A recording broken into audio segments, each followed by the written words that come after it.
What a tremendous exhibition debut for this Duke basketball team in the 2024-2025 season.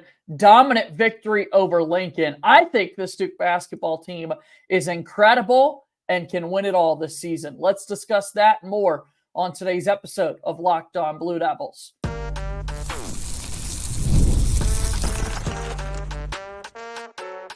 You are Locked On Blue Devils, your daily podcast on the Duke Blue Devils. Part of the Locked On Podcast Network, your team every day. Hello, everybody, and welcome into another episode of the Locked On Blue Devils podcast. My name is JJ Jackson. Thank you for being here with us today on Monday, October 21st, 2024. Locked On Blue Devils is your one-stop shop where we discuss everything going on in the life of Duke athletics. If you have not done so already, please be sure to follow us wherever you get your podcasts. Leave us a 5-star rating and written review. Subscribe to the podcast feed. Watch the show each and every day on YouTube. A special shout out to all of our YouTube viewers there. Comment on these videos down below. Like them. Subscribe to our YouTube channel. And spread the word about Locked On Blue Devils. We're also on X at LO_Blue Devils. And I'm there as well at _JJ_Jackson_.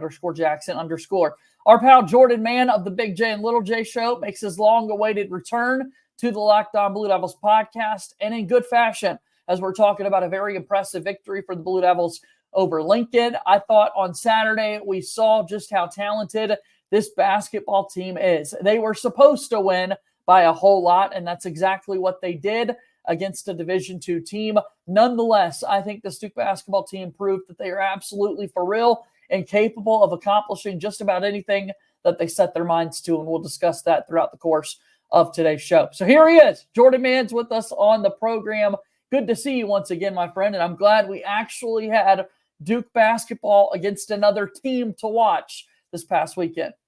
Oh, dude, it's good to be back. Took a little vacation, but I'm back now, and I'm looking forward to chop it up with you about Duke basketball. I know, like you just said, look, it was a D2 opponent exhibition, but hey, it's Duke against somebody else, and I know that's what the fans want to see, and we're going to talk about it. Yeah, just a few minutes into the game. I mean, it's a slower start, maybe you would say, for the Duke basketball team, but they put this team away going into the break at halftime. In the second half, we saw so many different players step onto the floor and kind of make their unofficial debuts, because, again, this is just an exhibition game for Duke basketball. But the talent, I mean, and it starts with Cooper Flagg, of course, who has 22 points on the day for this Duke basketball team. I don't know how people walk away and don't see how this Duke team can't win it all this season. Duke is proving they will be a title contender throughout the course of this college basketball season.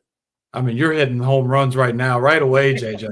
Title contender, championship caliber. I love it. I mean, look, it was exactly what we wanted to see for me personally. Like, Duke ran it up. Duke won by 50. I think the most somebody played was 24, 25 minutes. Like, nobody played 37 minutes. Like, it was literally everybody got to play. I know Isaiah Evans was one of the last ones to play, but he still got in and did his thing. And I think he had double-digit minutes. But, yeah, everybody played, and nobody had to work up a huge sweat. I know Lincoln had that guard that was going crazy. I think he had 22 or 23. But at the end of the day, dude, Duke, it's the first exhibition. What are we? It was October. It was the 19th. middle of October. Yep. Yeah, middle of October, where it used to be a close scrimmage. Well, I guess the Arizona State game was technically always a close scrimmage, but now everything's public. So it's not going to be crispy, but you can see where if it starts clicking in certain areas, you better watch out for Duke. What did we see from Cooper Flagg? I mean, he was everywhere. He just he's the Energizer Bunny. He is just everywhere on both ends of the floor. He is a more tamed Sean Stewart in terms of energy. Like, you don't have to worry about him taking any plays off. Honestly, maybe there'd be times in the season where Scheyer's like, hey, relax a little bit, because he goes 100 miles an hour, but in a good way. And 22 points, had a couple great blocks on the defensive side, and he showed his athleticism. Without a doubt, I was mightily impressed with what we saw for Cooper Flagg. He lived up to the billing like the Duke basketball team did. Cooper Flagg, many people believe, will be the number one pick in the 2025 NBA draft. And I think you saw a performance like that against a Lincoln team where, yeah, it is just Lincoln. But guess what? Cooper Flagg didn't care. And I think we're going to see that all season long. He truly is not going to care who's on the other side of the court. He wants to dominate. He wants to play bully ball. He wants to knock down shots from the outside, give it his all on the defensive end of the floor. I was blown away at how competitive this guy was when many people would believe, oh, it's just Lincoln. It is just a D2 exhibition game. You could not tell that by the way Cooper Flagg played on Saturday, and it starts with your best player, and that's the energy and effort that Duke got out of number 2, Cooper Flagg. Yeah, he plays his tail off. Like I said, he treats every play like it's his last play, and that's pretty special to have that type of motor at 17. And like you said, against Lincoln, like he could have just dialed it in. Hey, it's exhibition. It's basically the blue-white scrimmage again. No, he wants to go out there and put on a show, and that's what he did. And I'm excited to see him continue to grow as a college basketball player because he's still a little raw in certain aspects. But again, we're talking about a guy that is a little raw and new to college basketball at 17, had 22 in the game, had 3 or 4 blocks. Like, he is really good, and I can't wait to see him continue to grow. He's going to continue to grow, and we're excited to see it play out over the course of these next few weeks as we start the college basketball season. Again, Duke's got the big one coming up on Sunday, a charity exhibition game against Arizona State as Bobby Hurley returns to Cameron Indoor. Just a little bit, we'll have our box score breakdown from the performance from the Duke basketball team. Cooper Flagg, a very impressive debut for the Blue Devils, but I walked away, aside from Cooper Flagg, most impressed by what we saw out of Kon Knueppel. My goodness, we heard a lot about what he was doing throughout the course of the offseason. A lot of people know my take on someone like Jaden Schutt over the last few years on this very program. He's everything I wanted Jaden Schutt to be and more, Jordan. I'll say that. I mean, the guy has a automatic clip attached to his right hand, and he was so fun to watch.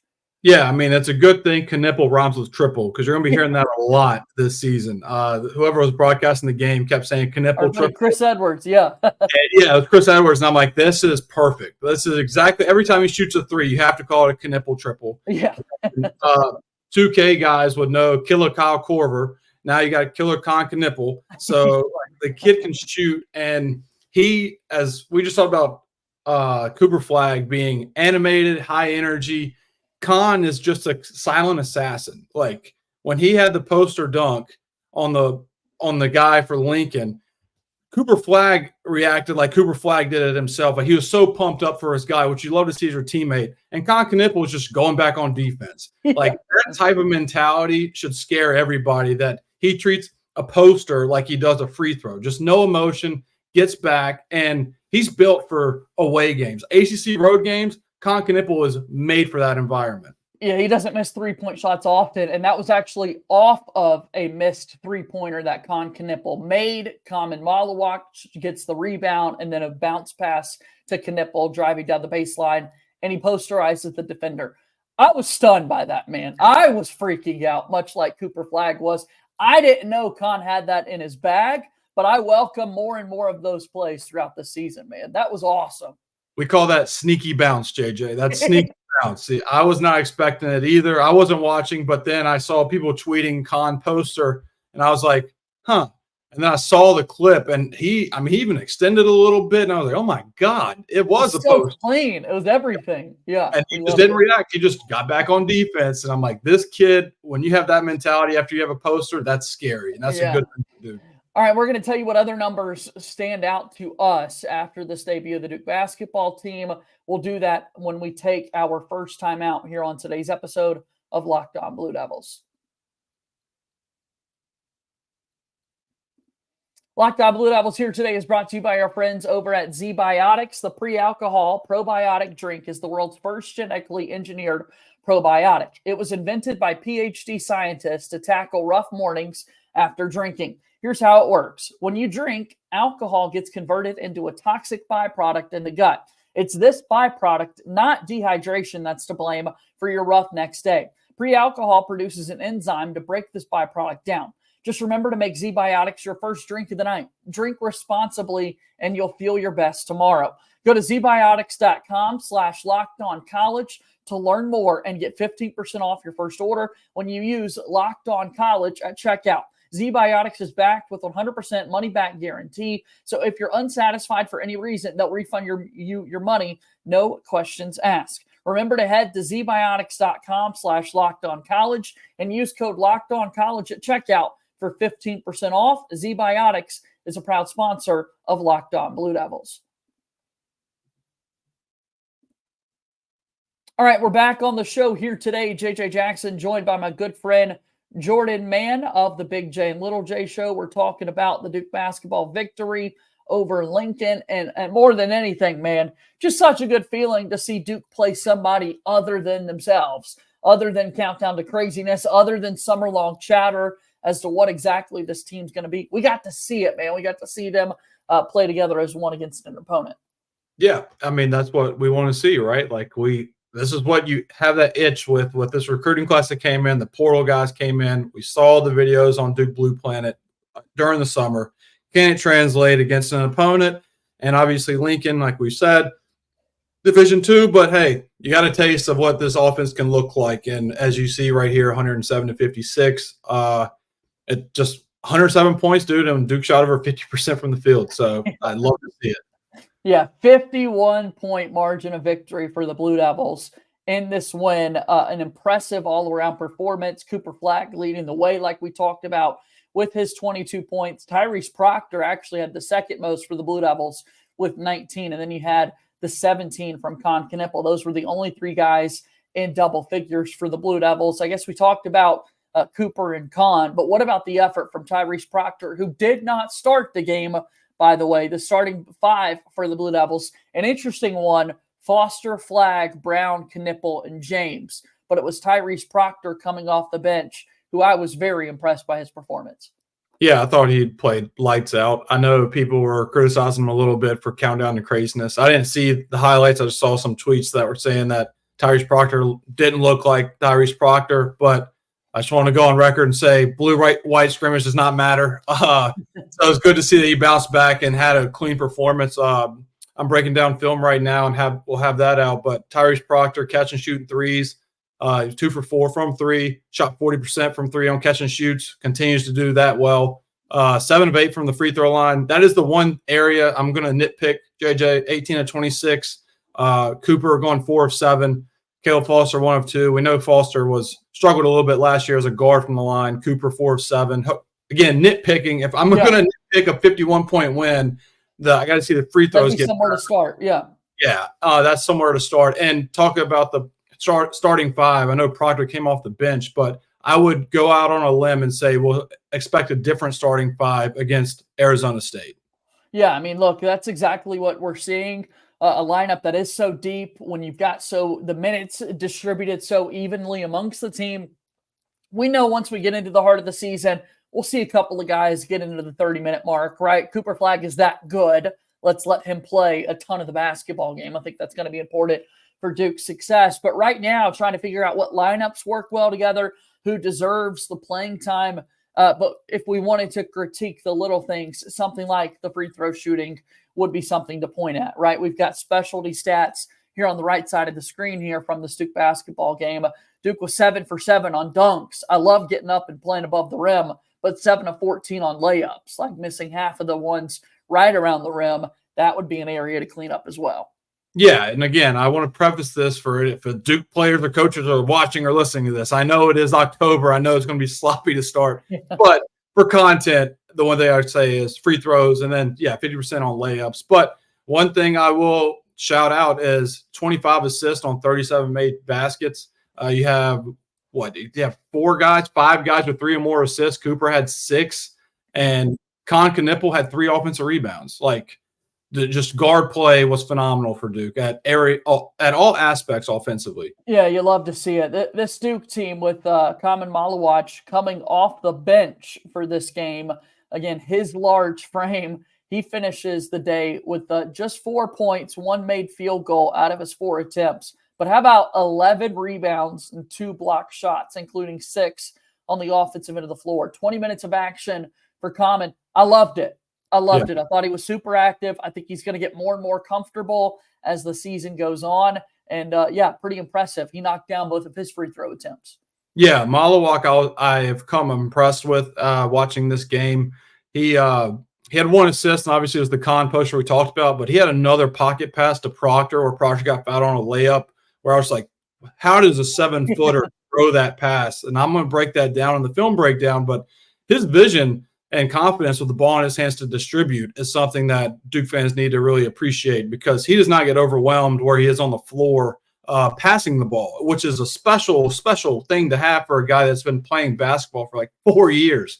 And he's banged up. Obviously, I think he had like something on his wrist too. So like he played solid, being banged up, only good with one hand. So if he can get healthy, man, like, yeah, Maluach is coming along very nicely for Duke. Jordan, I saw a lot of people also speaking highly of Maliq Brown's performance for the Blue Devils. He started the basketball game, played just 19 minutes, but talk about being active. 7 points, 3 of 3 from the floor, 4 rebounds, 3 assists, 3 steals. I mean, we knew he was the steals leader in the ACC last season, and we saw it right out of the gates this season for Duke as well. I mean, what an unsung player for the Blue Devils. All 3 of his field goals, by the way, were dunks. He's 3 of those 7 dunks that Duke had on the afternoon. Yeah, I mean, he fills the stat sheet. That's the one thing we talked about when he was coming in. What I talked about on the film breakdown of Maliq Brown, you can find on my YouTube channel. The guy fills stat sheets. And, I mean, look, he had – how many points do you have, JJ? I'm trying to find – 7 points. He has 7 points, 4 rebounds, 3 assists, 3 steals. Like, the guy just fills every category, and he only played 19 minutes. Like, the guy is just productive at any part of the game. Like, he does not need to score the ball. For his plus minus, he's plus 25. And that just goes to show, like, the guy has a motor. 7 points, and he was that active and was that important for Duke. And Mason Gillis was plus 28, and he didn't score because Mason Gillis, he's not going to show it on the stat sheet, but what that guy does on the basketball court is pivotal. He's a winner. We saw that throughout his career at Purdue, and we're going to see more of that this season. Playing for his dream school, playing for the Duke Blue Devils. Really, really excited about what we saw out of this Duke basketball team. We'll have a couple of more takeaways and breakdowns of Duke's win after we take this time out here on today's show. Locked On Blue Devils here today, brought to you by our friends at Game Time. Game Time is the absolute best. They've got a new feature called Game Time Picks that makes getting tickets to see your favorite teams play even easier. Game Time Picks filters out the fluff to show you only incredible deals on great seats, so you don't have to waste time searching through thousands of tickets. All-in pricing with toggling this feature shows the total up front with no surprise fees at checkout. It's the lowest price guarantee, or Game Time will credit you 110% of the difference. I, for one, love the seat views within the Game Time app, where you can get a panoramic view from your seat in the app before you buy. Take the guesswork out of buying tickets with Game Time. Download the Game Time app, create an account, and use code LOCKEDONCOLLEGE, LOCKEDONCOLLEGE, for $20 off your first purchase. Terms apply. Again, create an account and redeem code LOCKEDONCOLLEGE for $20 off. Download Game Time today. What time is it? Game Time, a proud sponsor of Locked On Blue Devils. All right, we're back. Jordan Mann is here with us of the Big J and Little J show. Promote your work, man. You talk about these film breakdowns. You talk about Duke football. You've got on X, J Man's Takes. Where can people find all your work, and what do you got going on? Yeah, you summed it perfectly there, JJ. J Man's Takes on Twitter. At JMan _ on YouTube. Film breakdowns will be on there. The Big J and Little J show's on there, and Apple and Spotify is where you can find that. We will be starting either this week or next week Duke basketball preview now that we're officially underway with the scrimmage, and then obviously we have our exhibition, and then we have Arizona State on slate. But Connor and I will be talking about Duke basketball and give a preseason preview of that coming soon, as well as Duke football. Let's go. We love it. And a big win for the Duke football team on Saturday. First time ever knocking off Florida State. That was pretty special. All right, our last kind of thoughts today with the Duke basketball team. John Scheyer talked in the offseason, wanting to play a little bit quicker than they did last season, also wanting to take more three-point shots. They did exactly that. Over 50% of the shot attempts that Duke had was from three-point range. They had 71 total shots. 37 of them were from three-point range, Jordan. I think Duke fans can get used to that. Yeah, I think you could. I think I agree with you. I think that's the case, is what I'm trying to say. I'm starting over here. Like, is that a good thing? Yeah, I mean, look, that's what Kay did with Kennard and Grayson Allen and those teams. Like, when Duke would play UNC seemed like they always had the better post presence, and Duke would shoot him out of the gym because you'd have a Kennard or a Grayson Allen and have these shooters all on the floor to where you had to guard. And what Scheyer's implemented, again, which I'll talk about in the video breakdown, is the 5 out. Like with Maluach playing out on the perimeter, it clogs a certain area of the perimeter for Duke's offense, but it sets up so much driving lanes where the help side post player normally is around the block area. Maluach is in the slot or right outside the slot. And for people that don't know what the slot is, it's between the wing and the top of the key. And if you watch Duke, he's standing right there instead of the corner, because if he was in the corner, his guy could still help. Whereas if a driver came, big man can block the shot. Him standing near the wing makes the guy play closer to the free throw line. So if, say, a Tyrese Proctor drives by his guy, there's no post player around the rim because guarding Maluach, and he's in a weird spot. So we saw that against Lincoln, and Duke didn't really run any sets. Really, it was more just 5 out motion. And I'm excited to see that when Duke plays Arizona State and then when the season starts, because that's going to be a problem, JJ, because you have to give Maluach respect, and because he can hit those threes. And Scheyer knows that. And Scheyer's already been clipped on Duke Blue Planet talking to Maliq Brown, hey, catch it, shoot it. Like, that's what we want you to do. And he only shot a handful last year, but shoot it with confidence, because even when he shoots it, the defense has to respect it. And I think he'll shoot over 23s this year for Duke. I think Maluach's going to shoot a good amount as well. That's exactly where I was going, man. You and I are on the same page because I thought that was noteworthy for sure. Again, we saw Khaman shoot those shots with his South Sudan team in the Olympic run. He was able to take some shots from the outside. We knew that was a part of the scouting report with his game, and so maybe he'll get some looks from the outside. And then, how about Duke basketball? Their social media putting out those clips of Jon Scheyer in practice having a one-on-one discussion with Maliq Brown saying, hey, shoot them. Don't worry about the outcome. Don't worry about the results. And that day in practice, he knocked down both of those shots from the outside. Maliq Brown, 37% a career three-point shooter. So if Duke's got so many guys that are able to knock it down from the outside, and if they rebound as well as they did, I think that's going to be the big key thing, because Jon Scheyer also at ACC tip-off said rebounding is really going to tell whether or not this Duke team can be one of the best in the entire country, and they did exactly that. They took a lot of shots from the outside, but because they rebounded so well, they were able to create the second looks when they needed to. Yeah, absolutely. I mean, like I said, Kon Knueppel had 3 offensive rebounds as a guard, and you take that all day. I mean, 3 offensive rebounds as a guard is 6 as a big man. So Duke's crashing the glass, crashing the boards hard with all 5 guys, and Duke's 6'5" and up. Everybody already knows that. They are big, at least guard-wise. I know after Maluach, there's a drop-off because Pat is hurt and maybe redshirting this year. But besides that, you can make up that lack of height with effort, and Duke's going to out-hustle you every game. With this type of roster that he has constructed, Maliq Brown, Mason Gillis, those are transfers, and Sion James, transfers with high motors, and we already talked about Cooper Flagg having a high motor. So I'm excited to see the effort Duke puts out this season. Let's go, Duke, man. I'm already ready for Sunday. I'm ready to see this game against Arizona State and then get the real season started.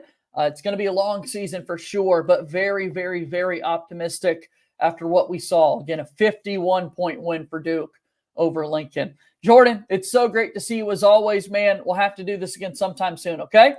Good to be back, JJ. I'll see you later. All right, that's Jordan Mann joining us here on today's episode of Locked On Blue Devils. We love his weekly visits. It's good to get him back here on the program as well. That'll do it for today's show. As always, go Duke. I'll talk to you again tomorrow. My name is JJ Jackson. Thank you and good day.